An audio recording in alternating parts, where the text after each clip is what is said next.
He walked into the private dining room of the Drake Hotel expecting a casual blind date with a quiet accountant, but stopped dead when he saw the custom titanium wheelchair at the head of the table. She sat motionless, looking out at the freezing Chicago rain. When she turned around, he didn't see weakness. He saw the sharp, calculating eyes of a predator.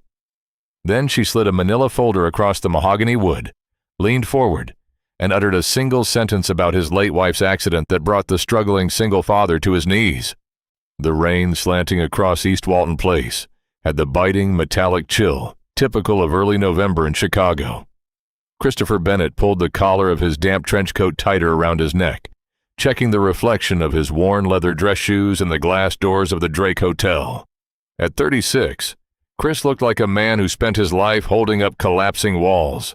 Dark circles shadowed his gray eyes, the permanent physical tax of working 50 hours a week as a mid-level logistics dispatcher at the freight yards and clearing, followed by the second shift of single parenthood, managing breathing nebulizers, pediatric copays, and bedtime stories for his 7-year-old daughter, Sophie. 2 years ago, a catastrophic multi-vehicle pileup on Interstate 90 had taken his wife, Laura, and left him with a mountain of medical debt from Northwestern Memorial Hospital that his insurance company systematically refused to cover. Since then, romance had been an abstract concept, a luxury reserved for people who slept 8 hours a night and didn't have to check their checking account balance before buying name-brand groceries. That was why tonight felt wrong. Everything about it was off-key. His former brother-in-law, Kevin Walsh, had showed up at his apartment on Saturday morning with a strange, frantic energy. Kevin, a slick, perpetually indebted real estate broker from Naperville, had practically begged Chris to take a blind date he'd set up. "She's a sweet girl, Chris," Kevin had insisted, leaning against Chris's peeling Formica kitchen counter while Sophie watched cartoons in the next room. "Her name is Claire. She works in corporate compliance down on Wacker Drive. Quiet, introverted, new to the city. A colleague of mine asked me as a personal favor to introduce her to a decent, grounded guy. I immediately thought of you. You need a night out of this apartment before you forget how to talk to adults." Chris had refused twice, but Kevin had done something out of character.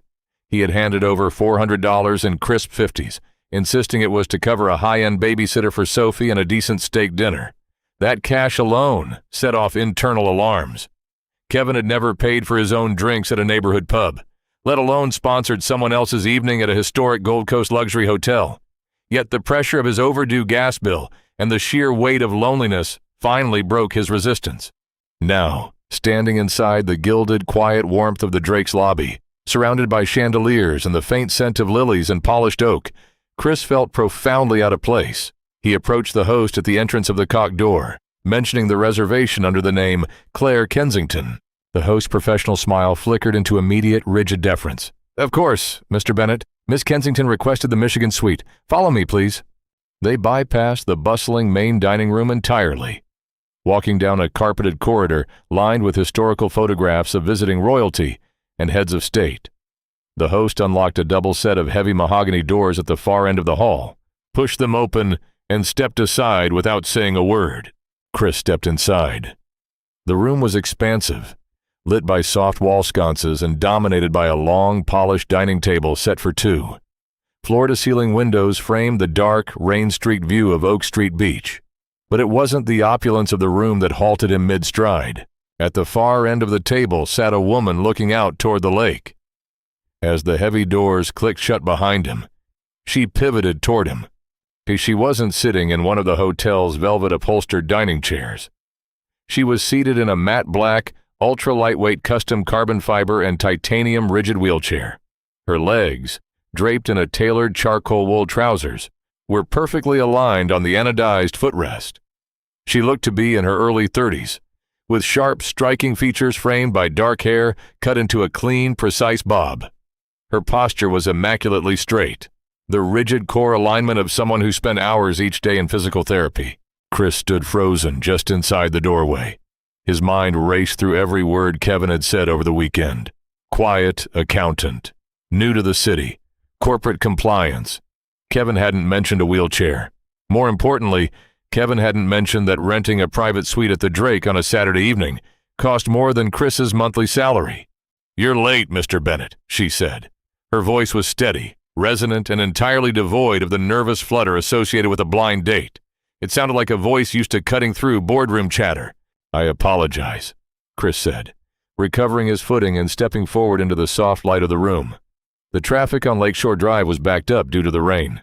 He paused at the midpoint of the table, looking at her honestly, without the reflexive pity or awkward averted gaze that disabled people usually encountered in strangers. "My brother-in-law, Kevin, seems to have left out quite a few details about tonight." Claire Kensington's dark eyes locked onto his face, tracking his micro-expressions with analytical precision. She noted the lack of pity in his posture, the weariness around his eyes, and the slight tension in his hands. "Kevin Walsh is a desperate, greedy little man who leaves out whatever facts interfere with a financial transaction," Claire said quietly, resting her hands on the polished carbon fiber push rims of her chair. "Sit down, Mr. Bennett. We have a great deal to discuss, and none of it involves a romance." Chris slowly pulled out the chair opposite hers at the center of the long mahogany table and sat down. The atmosphere in the room felt less like a dinner date and more like a high-stakes deposition. Before he could process her comment about Kevin, the service door swung open. A seasoned captain and two servers entered in synchronized silence, pouring San Pellegrino and setting down plates of dry-aged ribeye and roasted root vegetables. What struck Chris immediately was the captain's demeanor. The man didn't make casual small talk or offer standard hospitality recitations. His hands trembled slightly as he placed the silver cloche beside Claire's plate, his gaze fixed firmly on the white linen tablecloth. "Will there be anything else, Miss Kensington?" the captain asked, bowing his head slightly. "That will be all, Thomas. Ensure the corridor remains clear for the next hour," Claire commanded. Her tone wasn't rude, but it carried the effortless authority of someone whose daily decisions moved millions of dollars. When the doors clicked shut again, silence reclaimed the suite, save for the rhythmic drumming of the rain against the thick plate glass. Chris didn't pick up his fork. Instead, he studied the woman across from him. Beyond the titanium chair, every detail about her screamed quiet, astronomical wealth. She wore no jewelry except for a wristwatch strapped to her left wrist, a platinum FP Journet chronometre souverain, an independent Swiss timepiece crafted in quantities so low they were traded quietly among old-money European industrial families and elite fund managers. Her jacket was unbranded, but the drape of the Italian double-faced cashmere was unmistakable to anyone who paid attention to materials. "Who are you?" Chris asked directly, his deep voice cutting through the formal silence. "Because you aren't a compliance officer looking to meet nice guys from the Chicago suburbs. And Kevin doesn't know people who wear $50,000 watches." A faint, humorless smile touched the corner of Claire's mouth. She picked up her water glass, took a slow sip, and set it down with mathematical precision directly on the center of her coaster. "My name is Claire Kensington," she replied, her eyes never leaving his face. "I am the Chief Executive Officer and majority shareholder of Kensington Global Network. We own the commercial logistics hubs you dispatch rail cars through every morning in Clearing, as well as the deep-water maritime ports in Seattle and Newark." Chris felt a cold drop in his stomach. Kensington Global was a corporate titan, a massive, privately held supply chain empire, valued in the billions. He worked at a third-party freight brokerage that subcontracted under their regional umbrella. This woman sat at the absolute apex of the industry. He spent his days clawing through just to pay his gas bills. "And how does a real estate hustler like Kevin Walsh cross paths with the CEO of Kensington Global?" Chris asked, his knuckles whitening on his napkin. "Why did he pay me $400 to sit here with you?" "He didn't pay you out of generosity, Mr. Bennett," Claire said evenly. "Kevin Walsh approached one of my private security contractors 3 weeks ago after he recognized my name on a corporate acquisition document involving a commercial property in Schaumburg. He offered to arrange a private, unrecorded meeting with you in exchange for $25,000 wired to an offshore LLC to cover his gambling debts at the Grand Victoria Casino." Chris froze. The air in the suite suddenly felt thick and suffocating. "He sold a dinner with me for 25 grand? Why on earth would you pay that? If you wanted to talk about my dispatch work or some corporate restructuring at the rail yard, your HR department could have summoned me to a meeting on Monday morning. I didn't bring you here to talk about logistics," Claire said. She unlocked the wheels of her chair and pushed herself smoothly back from the table, turning slightly so she faced him directly beneath the glow of the chandelier. Her gaze dropped for a fraction of a second to her motionless legs, then rose back to his eyes, burning with an intensity that made Chris's chest tighten. "I brought you here to look at your face without a hospital surgical mask on," she said, her voice dropping an octave, losing its corporate polish and revealing a raw, jagged edge. "And to see if the man who dragged me out of a burning Lexus on Interstate 92 years ago was still the same man who left his own wife behind in the wreckage." The room seemed to tilt beneath Chris's feet. The sound of the rain outside vanished, replaced entirely by the high-pitched roaring ringing in his ears, the exact sound of screeching metal, shattering tempered glass, and roaring gasoline fires that had haunted his nightmares every single night since October 14th, 2 years ago. He stood up so abruptly, his heavy chair scraped loudly against the hardwood floorboarder. "How do you know about that?"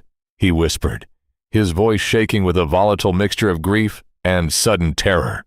"Sit down, Christopher," Claire said gently, though the command remained absolute.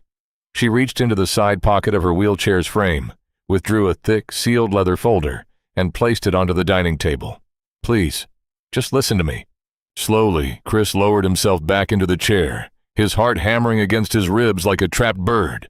"That rainy night near the Higgins Road exit," Claire began, her eyes glistening under the warm lights, though no tears fell. "I was driving back from a late board meeting in a sedan, driven by my executive chauffeur. A semi-trailer jackknifed across 3 lanes of traffic. What followed was an 18-car chain reaction. My car was crushed between the guardrail and a tanker truck. The engine compartment caught fire instantly. My spine was severed at the T12 vertebra the moment the impact occurred. I couldn't move. I couldn't feel my legs.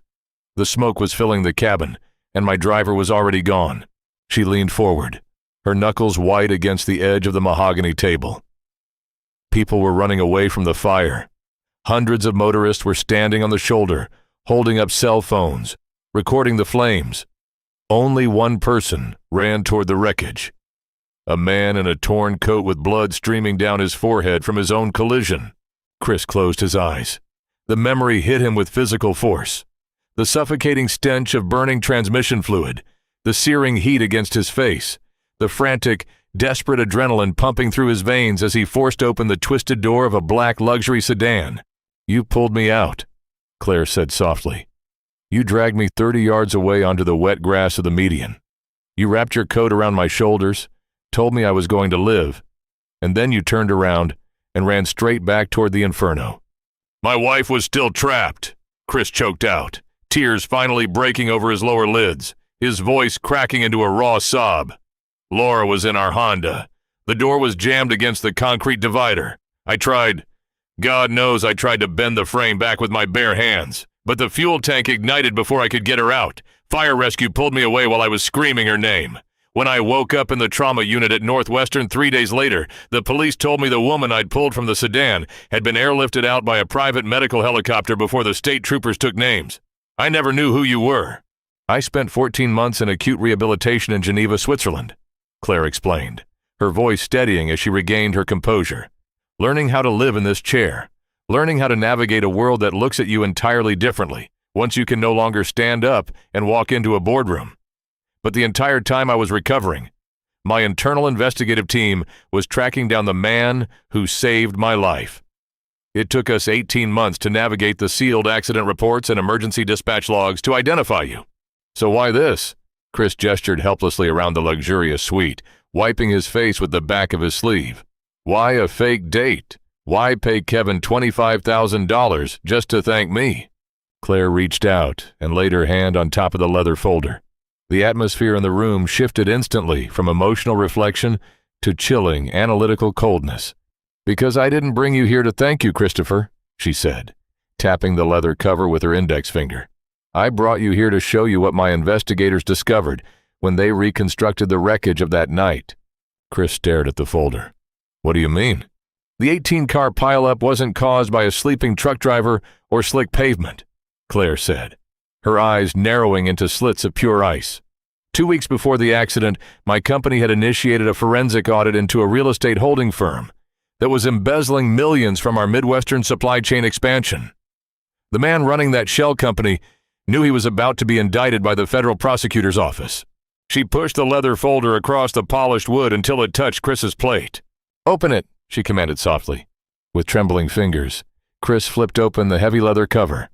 Inside were dozens of high-resolution forensic photographs, police toxicology reports, and financial ledger printouts from the Illinois Department of Transportation investigation. The semi-trailer that jackknifed and initiated the pileup was deliberately steered across the lanes to block my car, Claire revealed, her voice dropping into a deadly whisper that seemed to freeze the room. It was a targeted assassination attempt disguised as a highway accident to prevent me from testifying before a federal grand jury. Chris stared at a diagram showing the exact point of impact between the semi-truck and Laura's small blue Honda Civic. His breath caught in his throat. "And here is the part that broke my heart when I read it last week, Christopher," Claire continued, leaning so close over the table that Chris could smell the faint hint of bergamot on her skin. "The driver who drove that truck, the man who accepted a $50,000 payout to cause the crash that severed my spine and burned your wife alive inside her car." She paused, pointing a slender finger at a scanned copy of a bank transfer receipt dated 3 days before the crash, bearing a signature Chris had recognized on every birthday card and family holiday invitation for the last decade. "Was hired by your brother-in-law, Kevin Walsh, when the air in the Michigan suite felt as thick and heavy as wet cement." Chris stared down at the wired transfer receipt, his vision blurring as the stark laser-printed letters swam across the page. There it was, Kevin Walsh. A routing number belonging to Chase Bank on Ogden Avenue in Downers Grove. An exact timestamp, October 11th, 10:14 a.m., 3 days before Interstate 90 turned into a slaughterhouse. "No," Chris whispered. The sound scraped against his throat like sandpaper. He grabbed the edge of the heavy mahogany table, his knuckles turning ivory. "No, this is impossible. Kevin is a coward. He's a loudmouth who sells overpriced split levels to corporate transferees. He complains when the HOA raises the pool fee by $15. He doesn't hire hitmen." Claire watched him with a clinical, agonizing patience. Her hands remained rested on the carbon fiber push rims of her wheelchair, her body completely motionless save for the slow, rhythmic rise and fall of her chest beneath her cashmere jacket. "Look at page 4 of the ledger, Christopher," she said softly. Chris forced his numb fingers to turn the heavy, glossy cardstock sheets. Page 4 contained a scanned affidavit from an Illinois State Police forensic auditor, alongside a series of surveillance stills taken outside a dingy off-track betting parlor in Cicero. Kevin wasn't the mastermind, Claire explained, her voice low and even, cutting through the drumming rain outside. He was the conduit. In September of that year, my internal audit division discovered that a logistics subcontractor named Pinnacle Freight Solutions was skimming 3% off every container moving through our clearing rail hub. The man running Pinnacle was an organized crime facilitator named Arthur Pendleton. When Pendleton realized we had subpoenaed his corporate records, he needed an immediate, catastrophic distraction to delay our legal team and eliminate me before the federal depositions began.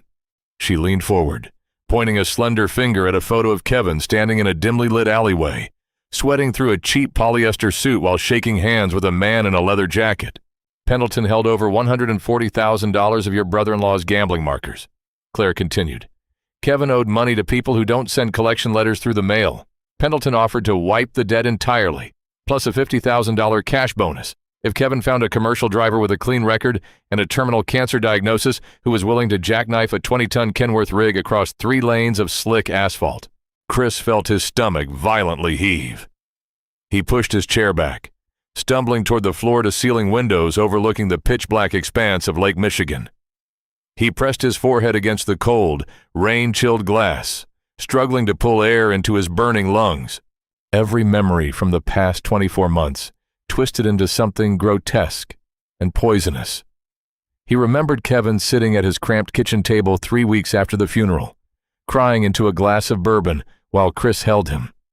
He remembered Kevin handing him $50 here and there to help cover Sophie's pediatric pulmonology appointments at Rush University Medical Center. He remembered Kevin holding his 7-year-old niece on his lap on Thanksgiving, reading her stories while the woman he murdered lay buried in a cemetery 6 miles away. "Why?" Chris choked out, turning back to face the suite. Tears finally spilled over his eyelashes, cutting clean lines through the exhaustion on his cheeks. Why would he send Laura there? Why didn't he warn her to stay off the highway that night? Claire's expression fractured. For the first time all evening, the billionaire CEO's iron mask slipped, revealing the profound, echoing devastation of a woman whose own life had been shattered on that exact same stretch of asphalt. "Turn to page 7, she whispered. Chris walked back to the table on legs that felt like lead. He flipped to the 7th page. It was a copy of a life insurance payout document from Prudential Financial. "Laura didn't just happen to be driving behind my sedan that night," Claire said, her voice trembling slightly before she forced it back into alignment. "2 months before the accident, Kevin convinced your wife to co-sign a commercial liability policy for what she believed was a new boutique brokerage firm he was starting. He told her it was a legal formality to protect her parents' estate. In reality, it included a high-yield accidental death rider, because you were listed as the primary beneficiary, but Kevin was listed as the executor of the corporate trust holding the policy. He collected $80,000 in administrative liquidation fees the month after she died." Chris gripped the edge of the folder so hard the leather tore between his fingers. A guttural, animalistic sound tore from his throat. A sound born of pure, unadulterated rage.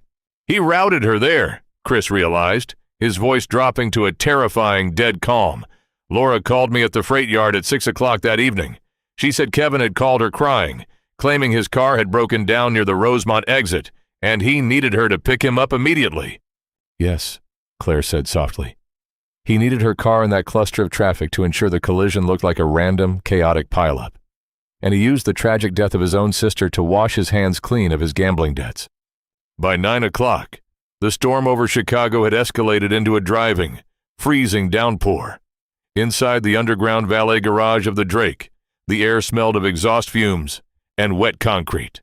Chris walked beside Claire as her executive security officer, a broad-shouldered former Army Ranger named David Montgomery, pushed her wheelchair toward a sleek, matte black Mercedes-Benz S680 Guard. The armored sedan had been custom retrofitted by Brawnability.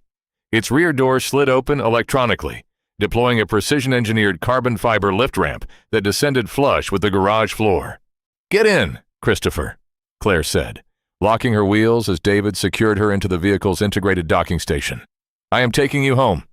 "I can take the red line," Chris said numbly, the collar of his trench coat soaked through from the walk across the loading dock. I need to go home to my daughter. Mrs. Gable is watching her." "You are in no psychological condition to sit on a public train," Claire said, her voice admitting no argument. "Get in." Chris slid into the plush, heated leather seats opposite her. As the armored Maybach navigated out of the garage and turned onto Michigan Avenue, the city lights blurred into streaks of gold and crimson against the tinted ballistic glass. The silence inside the cabin was absolute, insulated from the chaotic city traffic by 2 inches of reinforced steel and acoustic dampening. 45 minutes later, the luxury vehicle pulled onto the cracked, potholed pavement of West 63rd Street in the Clearing neighborhood. Chris's apartment building was a tired, 3-story brick structure built in the 1950s, flanked by an auto body repair shop and a chain-link fence surrounded by weeds. David stopped the car near the curb. Through the window, Chris could see the flickering blue glow of a television screen on the 2nd floor, his apartment. "I'll walk you to your door," Claire said. Chris blinked, looking at her wheelchair, then out at the broken concrete sidewalk and the narrow, crumbling set of 4 concrete stairs leading up to the building's front security door. "You can't. The elevator in my building has been broken since August. The landlord ignores the municipal work orders. It's 22 stairs to my landing." Claire looked out the window at the dilapidated entrance. For a moment, the vast chasm between their worlds stretched out in stark, physical reality. She owned billions of dollars in real estate, ships, and global infrastructure, yet she was rendered entirely helpless by 4 broken concrete steps on the south side of Chicago. She looked down at her motionless legs draped in cashmere, her jaw tightening with a familiar, quiet grief. "Then I will wait, right here," Claire said, turning her dark eyes back to Chris. "Go upstairs. Dismiss your babysitter. Check on your daughter. But do not call the police yet, Christopher. and under no circumstances do you answer your phone if Kevin Walsh rings." "Why shouldn't I call the police?" Chris asked, his hand hovering over the door handle. "He murdered my wife. He nearly murdered you." "Because Arthur Pendleton's network still has 3 moles sitting inside the Cook County State's Attorney's office," Claire said coldly. "If you file a standard police report tonight, Kevin will receive a tip-off before the paperwork is scanned into the database. He will be on a flight to Guadalajara by tomorrow afternoon. My legal team and federal investigators have been building a RICO indictment for 14 months. We execute the trap tomorrow morning at your freight yard." Chris stared at her, seeing the absolute determination etching every line of her face. He nodded once, pushed open the heavy armored door, and stepped out into the freezing rain. When he unlocked the door to apartment 2B, the familiar scent of old carpet and pediatric menthol vapor hit him immediately. Mrs. Gable, a kindly 70-year-old widow from down the hall, was sitting on the Goodwill sofa, folding a basket of laundry while watching the evening news. "How was the date, dear?" Mrs. Gable asked, smiling warmly as she set aside a tiny pair of pink pajamas. "It was illuminating, Mrs. Gable," Chris said, forcing his voice to remain steady as he handed her $50 from the wad of cash Kevin had given him. Money that now felt like burning lead in his pocket. "Thank you for staying late." Once the front door clicked shut behind the elderly woman, Chris walked down the narrow, dimly lit hallway to Sophie's bedroom. He pushed the door open without making a sound. A small nightlight shaped like a yellow star cast a gentle glow over the twin bed. Sophie lay sleeping peacefully, her dark curls spread across the pillow, curls that were an exact replica of Laura's. On the bedside table sat her albuterol inhaler and a framed photograph of the 3 of them taken at Navy Pier just 1 week before the accident. Chris sank to his knees beside the bed. He reached out with trembling fingers and gently touched the crown of his daughter's head. The grief and rage he had been holding back inside his ribcage broke open completely. He pressed his face against the edge of the mattress, weeping in absolute silent agony so he wouldn't wake her. He had spent 2 years believing the universe was simply cruel and random, that bad luck and bad weather had stolen his daughter's mother. Knowing it was deliberate, knowing it was executed by family for cheap gambling chips, felt like being torn apart from the inside out. Monday morning arrived with a leaden, gray sky hanging low over the clearing industrial yards. The air smelled of diesel exhaust, rust, and damp iron. At 7:30 a.m., Chris sat at his battered metal desk inside the dispatch tower of Intermodal Terminal 4. Around him, the radio transponders crackled with static as yard jockeys called in track assignments for incoming freight trains. Chris stared at the green computer monitors, his hands resting flat on the keyboard, his face pale and tight. He hadn't slept a single wink. At exactly 8:15 a.m., the glass door to the dispatch office slammed open against the wall stopper. Chris looked up. Kevin Walsh stood in the doorway. Kevin looked disheveled, entirely lacking his usual slick suburban real estate broker polish. His khaki trench coat was stained with coffee. His eyes were bloodshot, and sweat beaded along his receding hairline, despite the 40-degree draft blowing through the yard. "Chris!" Kevin said, his voice unusually high-pitched and breathless as he rushed across the linoleum floor, pulling up a plastic visitor chair and dropping into it. "Man, am I glad you're here. Look, I need to know what happened on Saturday night. Tell me everything." Chris leaned back slowly in his squeaky swivel chair. Crossing his arms over his chest, he felt an eerie, terrifying calm settle over him. The same detached focus he had felt when running toward the burning wreckage on Interstate 90. "We had dinner," Chris said evenly. "We ate ribeye. We watched the rain." "Don't screw with me, Chris!" Kevin snapped, leaning forward and slamming his hand onto the metal desk, rattling Chris's coffee mug. "Did she sign anything? Did her executive assistant give you a sealed envelope or a voucher? Because the offshore escrow account that was supposed to clear my $25,000 was frozen at midnight on Sunday. The bank says the transfer was flagged by Kensington Global's fraud division." Chris stared into Kevin's bloodshot eyes. He saw the desperation, the greed, and the utter absence of human soul. "She didn't give me a check, Kevin," Chris said. His voice dropping so low Kevin had to lean in to hear him over the rumble of an idling locomotive outside. "She gave me a photograph." Kevin blinked, his brow furrowing. "A photograph? Of what?" "Of a bank transfer receipt," Chris said softly. "Dated October 11th, from your Chase account to Arthur Pendleton." All the color drained instantly from Kevin's face. leaving his skin the color of curdled milk. His mouth opened slightly, but no sound came out. He backed away from the desk, his chair scraping loudly against the floorboards. "Chris, listen to me," Kevin stammered, raising his hands, palms out, his eyes darting frantically toward the glass exit door. "You don't understand what kind of people I was dealing with. I was drowning. Pendleton was going to break my legs, Chris. He was going to take my house." "So you gave him Laura," Chris said, standing up from behind his desk. He was 6'2", broad-shouldered from years of physical labor, and as he stepped toward his former brother-in-law, the sheer physical presence of his rage made Kevin stumble backward into a filing cabinet. "You called her. You told her your car broke down near Rosemont so she would drive directly into the path of that truck." "I didn't know Pendleton was going to kill anyone!" Kevin shrieked, tears of cowardice welling in his eyes. "He just told me he needed a major multi-car fender bender to block traffic and delay a corporate envoy. I thought Laura would just get a dinged bumper. I thought she'd file an insurance claim and be fine. I swear to God, Chris, I didn't know the fuel tank would explode." Before Chris could close the distance and wrap his hands around Kevin's throat, the heavy glass doors at the front of the dispatch tower were pushed open. 3 men wearing navy blue windbreakers with the yellow letters FBI emblazoned across the shoulders stepped into the room, accompanied by David Montgomery. Behind them, smoothly navigating the concrete ramp leading into the dispatcher station, rolled Claire Kensington in her titanium wheelchair. "That statement was recorded on 3 separate federal wiretaps, Mr. Walsh," Claire said, her voice ringing out through the quiet office with absolute, freezing finality. Kevin spun around, his eyes widening in pure terror as 2 federal agents stepped forward, grabbing his wrists and slamming him face first against the metal filing cabinet. The sharp metallic click of handcuffs echoing through the room was the sweetest sound Chris had heard in 2 years. "Kevin Walsh," the lead federal agent stated calmly, pulling Kevin upright by his cuffed arms. "You are under arrest for conspiracy to commit murder, wire fraud, and racketeering under the federal RICO statute. You have the right to remain silent."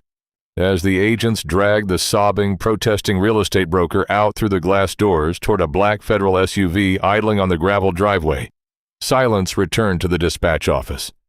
The few other dispatchers on duty had backed away into the break room, leaving Chris and Claire alone in the center of the room. Claire rolled her chair forward until she stopped just 2 feet from where Chris stood, trembling. She looked up at him, her dark eyes softening. Stripped of all corporate armor, Pendleton was arrested at his home in Oak Brook 20 minutes ago, Claire said gently. "The network is gone, Christopher. It's over." Chris exhaled a long, shuddering breath, feeling his shoulders drop as 2 years of agonizing, suffocating weight began to lift from his spine. He looked down at the paralyzed billionaire who had systematically engineered the destruction of the men who ruined their lives. "What happens now?" Chris asked quietly. Claire reached out, her fingers brushing lightly against his rough, work-calloused hand resting on the edge of the desk. "Now," Claire said softly, "you resign from this dispatch yard. I have already established a fully funded medical and educational trust for your daughter at Northern Trust Bank. And tomorrow morning, you are going to come to my office on Wacker Drive because Kensington Global needs a new director of logistics operations. And I only work with men who know how to run toward the fire." 2 weeks after Kevin Walsh's arrest in the Clearing dispatch yard, Christopher Bennett stood inside the glass elevator of 150 North Wacker Drive, watching the murky green currents of the Chicago River recede 40 stories beneath his feet. He was dressed in a tailored charcoal 2-piece suit from the Brooks Brothers flagship store on North Michigan Avenue, paid for by the executive wardrobe allowance stipulated in his new contract, but underneath the superfine Italian wool, his muscles still felt coiled, tight, and defensive. Transitioning from a drafty rail hub to the 44th floor of Kensington Global Network's corporate headquarters had not been a seamless corporate promotion. It felt like stepping onto a battlefield where the artillery was silenced and replaced by legal briefs, financial ledgers, and razor-sharp institutional hostility. When the elevator doors slid open with a soft, acoustic chime, Chris stepped onto the deep, sound-dampening wool carpet of the executive suite. The floor was a temple of minimalist power, floor-to-ceiling acoustic glass partitions, brushed platinum fixtures, and original abstract expressionist canvases hanging against Italian travertine stone walls. Yet, despite the clinical perfection of the environment, Chris could feel the eyes of every senior analyst, vice president, and legal associate tracking his movements from behind their monitors. To them, he was an anomaly, a blue-collar dispatcher who had somehow bypassed 15 years of Ivy League grooming and corporate ladder climbing to occupy the corner office directly adjacent to the chief executive officer. Chris walked past the executive reception desk, nodding to Claire's administrative director, an unflappable 60-year-old woman named Patricia Monroe, who handed him a thick encrypted iPad containing the overnight manifests from the Port of Seattle. Vice Chairman Drummond has requested another internal compliance audit of your department, Mr. Bennett, Patricia said quietly, her voice dropping so low it wouldn't register on the office's ambient microphones. He spent 3 hours in the data room yesterday evening, reviewing your restructuring of the Midwest freight corridors. Let him review every single line, Patricia, Chris replied evenly, taking the tablet. He's looking for administrative errors because he doesn't understand how intermodal rail actually moves on the ground. He thinks freight runs on spreadsheets. It runs on diesel, steel, and shift timing. He opened the heavy white oak door to his office, set his briefcase down on the walnut desk, and walked over to the adjoining interior door that connected his office directly to Claire's suite. He knocked twice before opening it. Claire sat behind a massive, custom-built concrete and teak desk engineered specifically to accommodate the exact height and turning radius of her titanium wheelchair. Behind her, the sprawling panoramic view of the Chicago skyline stretched out toward Lake Michigan under a crisp, cloudless autumn sky. She wore a tailored navy wool crepe jacket, her posture as immaculately rigid as ever, but Chris immediately noticed the faint shadows beneath her eyes and the slight tremor in her left hand as she signed a stack of regulatory filings. The physical toll of running a global empire from a wheelchair while secretly coordinating a federal RICO prosecution was beginning to manifest. "You look like you slept for 2 hours, Claire," Chris said softly, closing the door behind him and walking across the room to pour 2 cups of black coffee from her private French press. 1 hour and 40 minutes, actually, Claire said without looking up from her tablet, though the faint tension around her mouth softened at the sound of his voice. The federal prosecutors spent half the night verifying Kevin Walsh's bank records with the Swiss banking authorities. He's cooperating fully from the Metropolitan Correctional Center. He terrified himself into a confession the moment they explained the difference between state manslaughter charges and federal conspiracy under the RICO Act. Chris set the coffee mug on the teak desk within her reach. "Then why do I feel like the building is bracing for an impact?" Claire finally set down her stylus. She turned her chair slightly to face him, taking the coffee mug between both hands to steady them against the warmth. Her sharp analytical gaze locked onto his. "Because Arthur Pendleton and your former brother-in-law were the blunt instruments, Christopher," Claire explained, her tone dropping into the cold, calculated register she reserved for strategic warfare. "Pendleton ran a dirty trucking subcontractor. He had muscle, he had access to drivers, and he had a gambling ledger he used to trap Kevin. But Arthur Pendleton did not have the high-level clearance required to access my executive itinerary 2 years ago." Chris went still. He slowly sat down in the leather visitor chair opposite her desk. "Your itinerary? The night of the accident on Interstate 90, Claire said, leaning forward, her dark eyes burning with cold intensity. "My routing was supposed to take me down the Kennedy Expressway, directly into the loop after my meeting in Schaumburg. At 7:15 that evening, my private security driver received an automated SMS notification on his encrypted company console warning of sudden, severe construction delays on the Kennedy. The alert instructed him to detour via Interstate 90 East, directly into the path of Pendleton's jackknifed Kenworth rig." Chris felt a cold chill trace the length of his spine. "You're saying the construction alert was faked?" "I am saying it originated from inside Kensington Global's proprietary dispatch server," Claire said quietly. "Arthur Pendleton didn't have the administrative passcodes to breach our internal security network and issue a rerouting command to an armored executive sedan.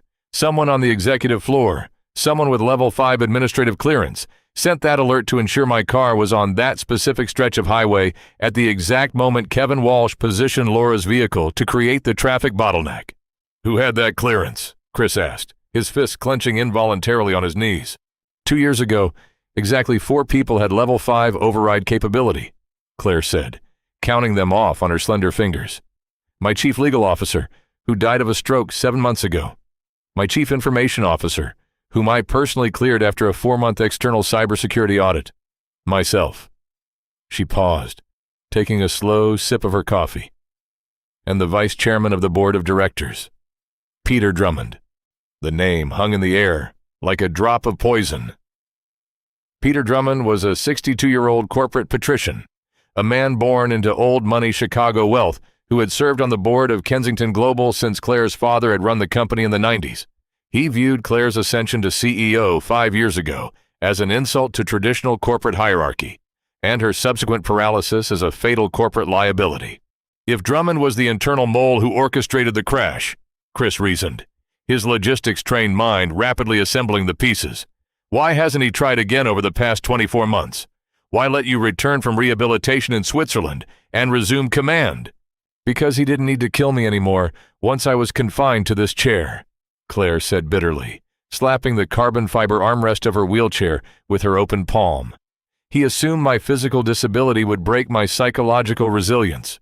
He assumed the board would invoke our corporate medical competency clause within 6 months of my return and appoint him as interim CEO. But when I came back from Geneva and began aggressively restructuring our European logistics divisions, he realized I wasn't stepping down. And now that we are 3 weeks away from finalizing a $4 billion acquisition of the Rotterdam Maritime Gateway, he is running out of time. Chris stood up, walking over to the floor-to-ceiling glass window overlooking Wacker Drive. That's why he's auditing my logistics department every night. He isn't looking for mistakes. He's looking for a pretext to claim you are making erratic, irresponsible executive decisions by appointing an unqualified blue-collar worker to a senior role. Exactly, Claire said. She rolled her chair smoothly across the carpet until she was beside him, looking out over the sprawling city below. He called an emergency meeting of the board of directors for tomorrow morning at 10 o'clock. He formally submitted a petition for a vote of no confidence in my leadership, citing severe emotional trauma, judgment impairment, and corporate cronyism. She turned her head to look up at him.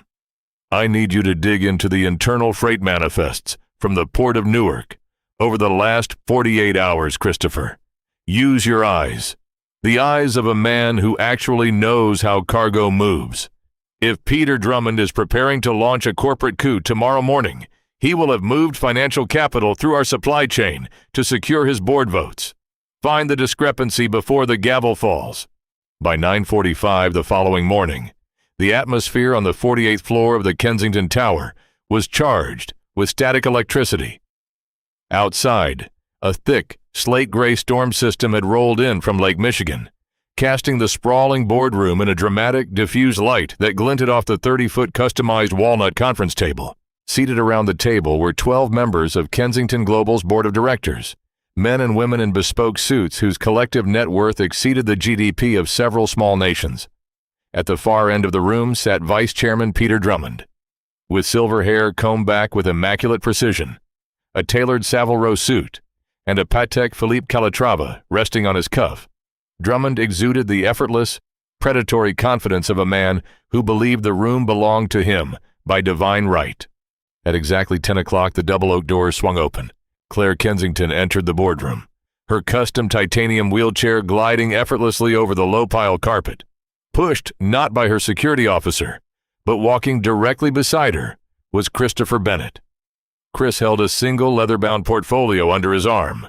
He wore a dark navy suit, his jaw set with the unyielding, granitic calm of a man who had survived the worst life could throw at him and no longer feared the posturing of wealthy men in air-conditioned towers. Drummond watched them enter, his lips curling into a thin, condescending smile. Good morning, Claire, and Mr. Bennett, though I am confused as to why the Director of Logistics Operations is attending a closed, executive session of the Board of Directors. Mr. Bennett is attending at my explicit request, Peter, Claire said smoothly, as she maneuvered her chair into the open space at the head of the table, locking her wheels with 2 sharp, authoritative clicks. As the subject of today's petition involves his appointment, common corporate courtesy dictates his presence. Drummond chuckled dryly, opening a thick manila binder in front of him. Very well. Let us dispense with the formalities. Fellow members of the board, I have called this extraordinary session under Section 14B of our corporate bylaws, Executive Medical and Psychological Competency. He stood up, buttoning his jacket, casting a theatrical, sympathetic glance toward Claire. For the past 2 years, we have all watched with immense admiration as Claire battled back from a truly horrific, catastrophic physical trauma. Her survival after the Interstate 90 collision is nothing short of miraculous.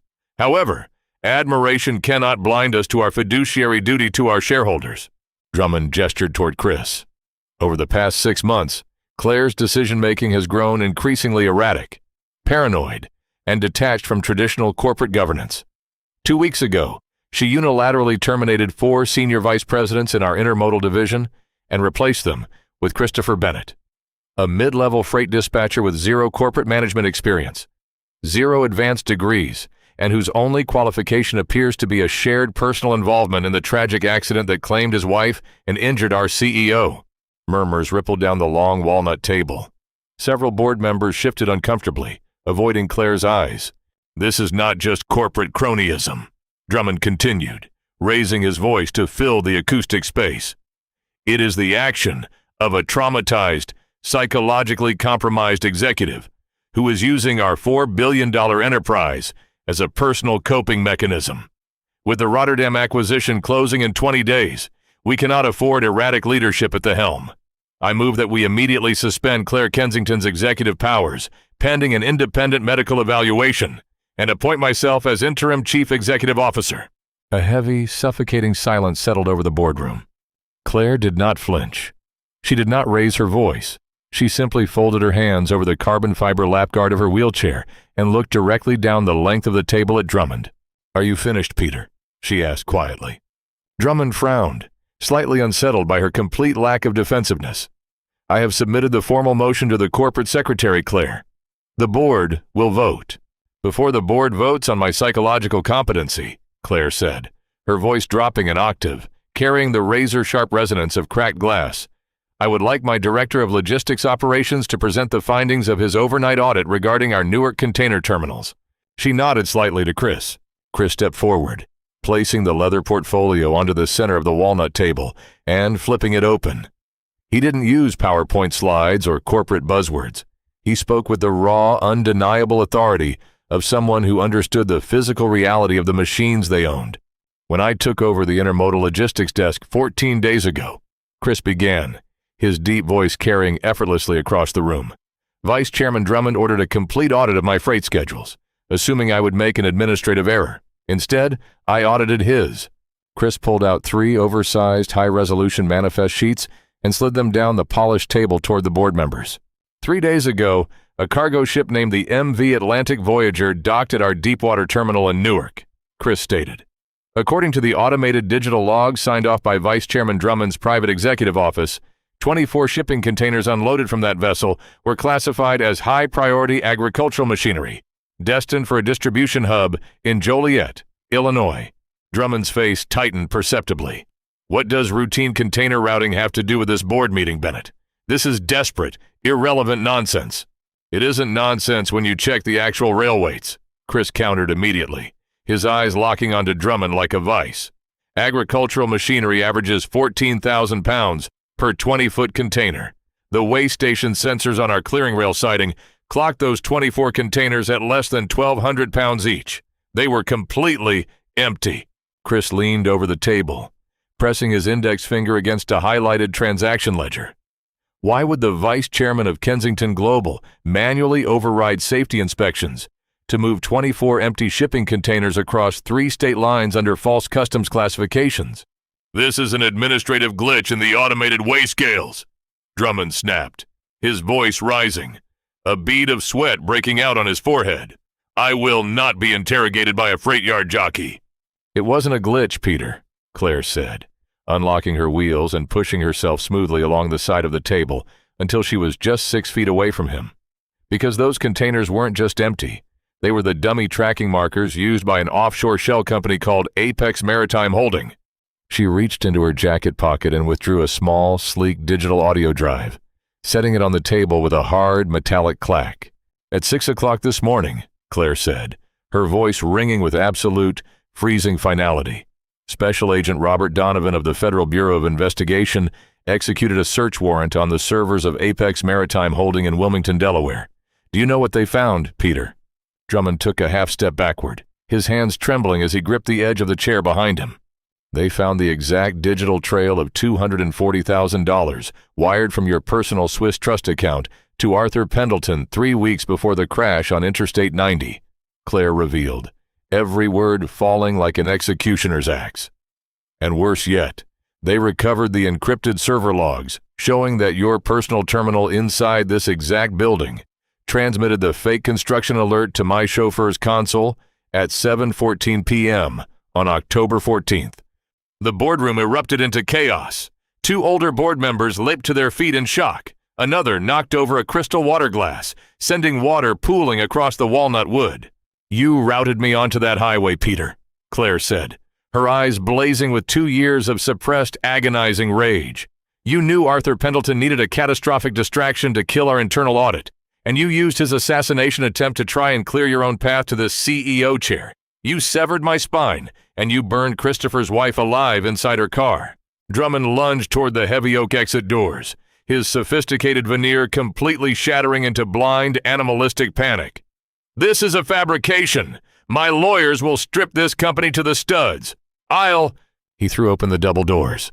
Waiting in the outer executive corridor stood 4 armed federal marshals and FBI Special Agent Robert Donovan, their steel badges catching the fluorescent lights of the hallway. Peter Drummond, Agent Donovan stated coldly, stepping forward and clamping a heavy iron hand onto Drummond's tailored shoulder.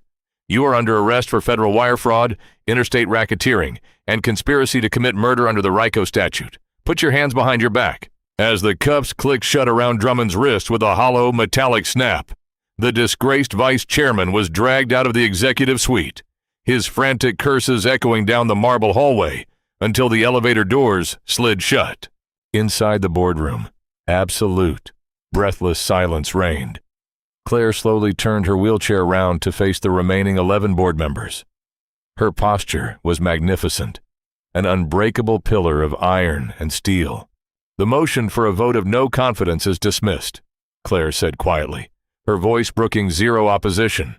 Now, if there are no further objections to my choice of Director of Logistics Operations, I suggest we return to work. We have a $4 billion maritime acquisition to finalize. 6 months later, the bitter Chicago winter had finally surrendered to the vibrant, blossoming warmth of late May. Along the bluffs of Lake Forest, 20 miles north of the city, the afternoon sun filtered through the canopy of ancient white oaks, casting dancing patterns of light and shadow across the expansive grounds of Claire Kensington's private estate.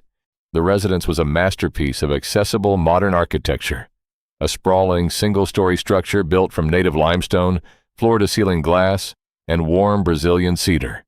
There were no stairs anywhere on the 3-acre property. Wide, gently sloping pathways made of crushed slate wove through manicured gardens, leading down toward a private overlook above the shimmering blue expanse of Lake Michigan. On the sweeping cedar terrace behind the main house, Chris sat at a low teak table, reviewing the final construction schematics for Kensington Global's newly approved Pediatric Respiratory Foundation, a $20 million philanthropic endowment fully funded by the corporate damages recovered from Peter Drummond's seized assets. Across the lawn, bright laughter echoed through the spring air. Chris looked up from his tablet and smiled. His 7-year-old daughter, Sophie, was running across the grass, her dark curls bouncing with a vibrant energy that had been absent for 2 years. Thanks to the world-class pediatric pulmonology specialists at Anne and Robert H. Lurie Children's Hospital, coordinated and overseen by Claire's private medical staff, Sophie's asthma attacks had subsided entirely. She looked healthy, glowing with color, chasing a golden retriever puppy across the yard. Rolling smoothly along the slate pathway beside the lawn was Claire. She was dressed casually in white linen trousers and a soft gray cashmere sweater, her platinum FP Journey watch catching the sunlight. She had her electric power assist wheels engaged on the chair, moving effortlessly alongside Sophie as the little girl pointed excitedly toward a sailboat drifting across the lake. Watching them from the terrace, Chris felt a profound, quiet stillness settle inside his chest, a feeling he had thought permanently extinguished inside the burning wreckage on Interstate 90. Over the past 6 months, his professional working relationship with Claire had transformed Kensington Global's operations. Chris's ground-level expertise had streamlined their North American rail logistics by 18%. proving to the entire board that his appointment was the most brilliant operational decision the CEO had ever made.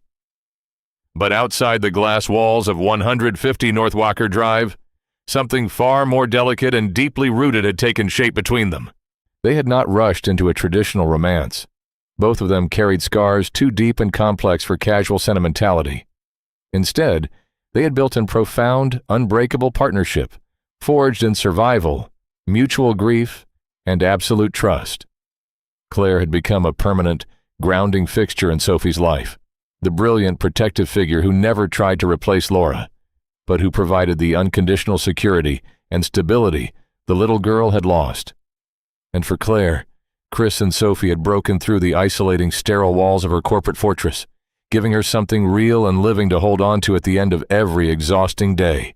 Claire glided her wheelchair up the gentle incline of the cedar terrace, coming to a stop beside Chris's chair. She locked her wheels and looked out over the lawn as Sophie collapsed onto the grass, giggling as the golden retriever licked her face. "Dr. Aris called my office this morning," Claire remarked softly, reaching out to pour herself a glass of iced tea from the pitcher on the table. He reviewed Sophie's latest pulmonary functions. Her lung capacity is sitting at 98% for her age bracket. He says she doesn't need the nightly nebulizer breathing treatments anymore. Chris exhaled a slow, shuddering breath, rubbing the back of his neck. "I don't even know how to thank you for that, Claire. 2 years ago, I was sitting in a free clinic waiting room, praying my debit card wouldn't decline for her steroid inhaler." "You don't thank me, Christopher," Claire said gently, turning her dark eyes toward him. The harsh, defensive corporate armor that had characterized their first meeting at the Drake Hotel was completely gone, replaced by a warm, luminous clarity. "We protect the people we love. That is simply what we do." Chris reached across the small teak table and covered her hand with his own. Her fingers felt warm, slender, and steady beneath his rough palm. Instead of pulling away, Claire turned her hand over, interlacing her fingers with his and squeezing firmly. "The federal trial for Drummond and Walsh begins next Monday in the district court," Chris noted quietly, his thumbs lightly tracing the back of her hand. "Are you ready to sit in that courtroom and face them?" Claire looked down at their joined hands, then out toward the endless blue horizon of Lake Michigan. A quiet, victorious smile touched her lips. "They took my legs, Christopher," she said, her voice steady, resonant, and filled with an unbreakable quiet power. "And they took Laura's life, but they failed to break us. Next Monday, we walk into that federal courtroom together, you on your feet, me in this chair, and we watch the gavel fall. We already survived the fire. Everything else is just clearing the ashes." Chris looked at the woman beside him, the paralyzed billionaire who had systematically rebuilt his world from the wreckage of his darkest night, and squeezed her hand tighter. For the first time in 2 years, as the warm spring wind blew off the water, and his daughter's laughter echoed across the lawn, Christopher Bennett looked toward the future and felt nothing but hope. If Chris and Claire's incredible journey of survival, loyalty, and justice touched your heart, hit that like button right now. Stories like this remind us that true strength isn't about never falling down. It's about finding the courage to rebuild your life from the ashes and fight for the people you love. Do you think Claire made the right choice by hiring Chris to help run her empire? Let us know your thoughts in the comments below. Don't forget to share this powerful story with your friends and family, and subscribe to our channel and ring the notification bell so you never miss another thrilling, real-life drama.